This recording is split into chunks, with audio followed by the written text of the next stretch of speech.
Luftime të ashpra gjatë natës midis Izraelit dhe Iranit. Irani ju kundërpërgjigj ofensivës më të madhe ajrore ndonjëherë të Izraelit, duke lëshuar qindra raketa në Tel Aviv dhe Jeruzalem, me pasojë 3 viktima dhe 80 të plagosur.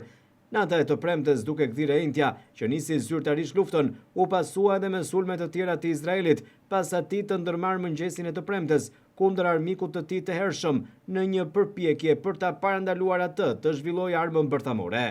Izraeli sulmoi edhe rezidencën e udhëheqësit suprem të Iranit.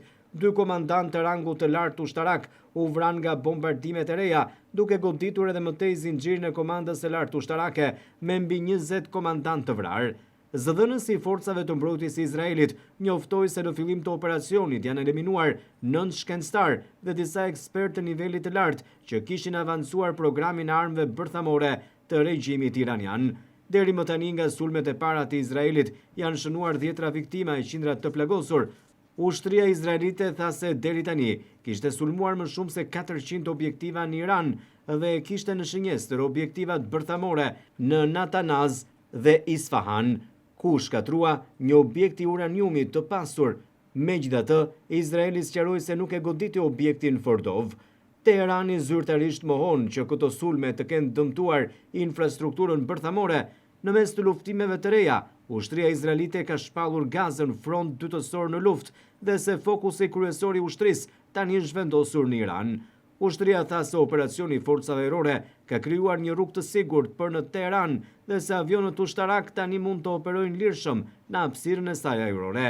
Ushtria iraniane është e gatshme të lëshojë rreth 2000 raketa drejt Izraelit në sulmet e ardhshme, 20 herë më të fuqishme se ato të mëparshmet.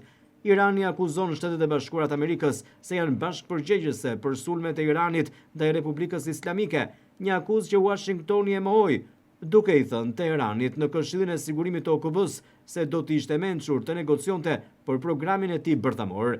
Irani ndërmori sulme akmarrëse ndaj Izraelit në orët e vona të së premtes, pasi Izraeli kishte sulmuar Iranin me herët gjatë ditës. Ambasadori i Iranit në OKB tha se vendi i tij kishte qenë duke u përgatitur për luftë dhe se sulmet e Izraelit ishin një akt mbrojtje kombëtare. Kolegu i tij iranian akuzoi Izraelin se po përpiqet të vrasë diplomacinë, të sabotojë negociatat dhe të tërheqë rajonin drejt një konflikti më të gjerë, ndërsa deklaroi se përfshirja e SBA-ve është përtej çdo dyshimi.